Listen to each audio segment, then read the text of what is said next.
there's no doubt about it that China, North Korea, Iran, Russia have invested heavily in very large groups of hackers who are on the state payroll, and then more than that, they routinely throw problems at a sort of malign hacking community beyond. And sometimes, talented young hackers around the world don't even realize that they are indirectly working for Russia and China. So the scale of what we're against is huge.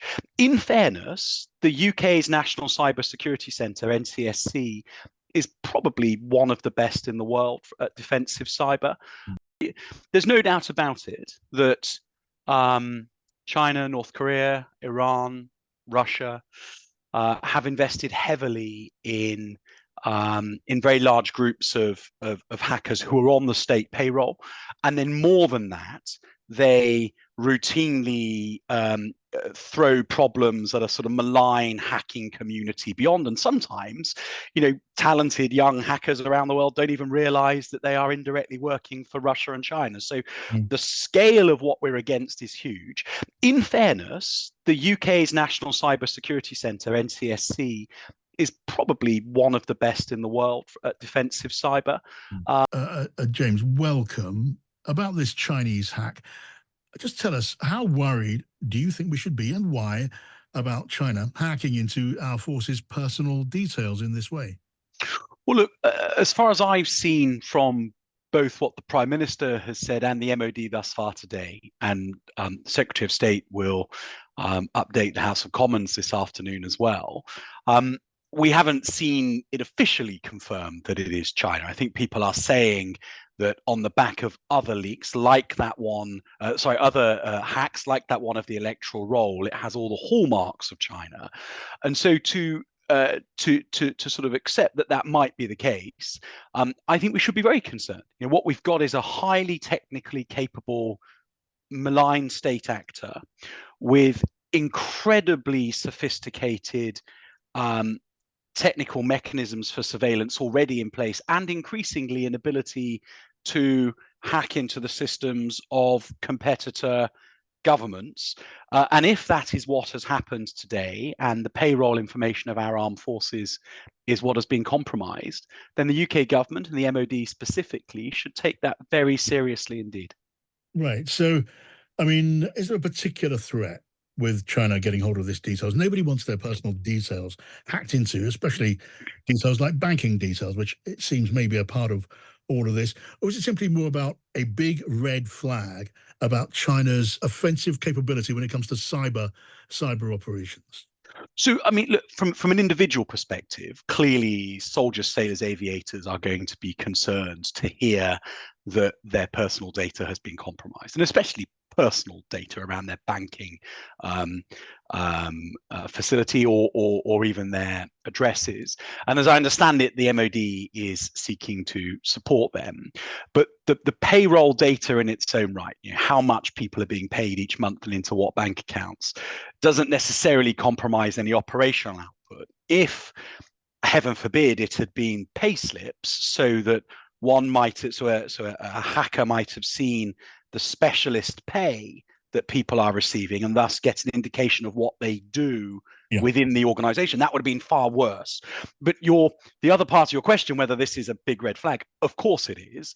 And the reason being that, I think that touching wood, core government systems are pretty secure. And they are very much the focus for investment around our own cybersecurity. But the cybersecurity of subcontractors and people within the supply chains is a vulnerability. And I think that what today will have shown, where a subcontractor whose software delivers the payroll mechanism has been shown to be the soft underbelly of the MOD, that reminds the MOD, other government departments, and frankly, lots of other organizations in the private sector who'll be listening to your show, John, that the security of their core systems is just part of the equation. Cybersecurity amongst those that supply you is similarly important, because some really interesting data can be compromised through those more peripheral subcontracted systems as well. Are we sufficiently able to defend ourselves from this threat, James? I've seen it suggested that China's body of trained people, their cyber warriors, it's a bigger group of people than the British Army. Yeah. So, I mean, there's no doubt about it that um, China, North Korea, Iran, Russia have invested heavily in very large groups of hackers who are on the state payroll, and then more than that, they routinely throw problems at a sort of malign hacking community beyond. And sometimes, talented young hackers around the world don't even realize that they are indirectly working for Russia and China. So Mm. the scale of what we're against is huge. In fairness, the UK's National Cyber Security Centre, NCSC, is probably one of the best in the world at defensive cyber. Um, and But do we need to beef up those defenses with more resources, more uh, people? so look, the director of the NCSC would, get very cross at me if I said anything other than yes, she needs as much resource as we can get her.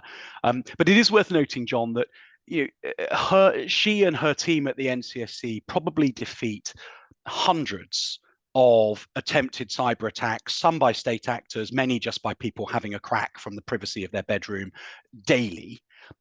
And the newsworthy time is the one that gets through. But the Mm. reality is that the one time one has got through in this week, this hack that everybody's talking about today, it's the payroll data for the entire UK armed forces. So it is a kind of zero fail endeavor.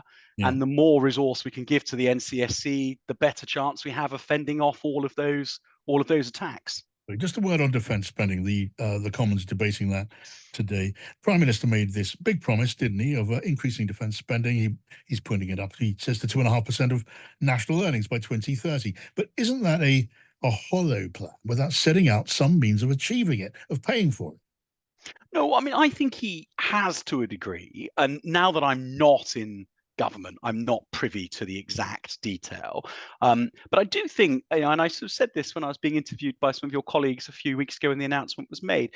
If the Prime Minister of the United Kingdom phones you up, as he did with me, and says, "Hey, James, I'm increasing defence spending to 2.5%. And I'm going to fund it through a combination of sort of efficiency measures that have already been achieved Mm. and those that we anticipate to take in the future." I'll leave it to you as a commentariat Mm. to tear that apart if you wish, but I choose to take the Prime Minister of the United Kingdom when he's on the phone to me at face value, and so I'm happy that he has a route to it.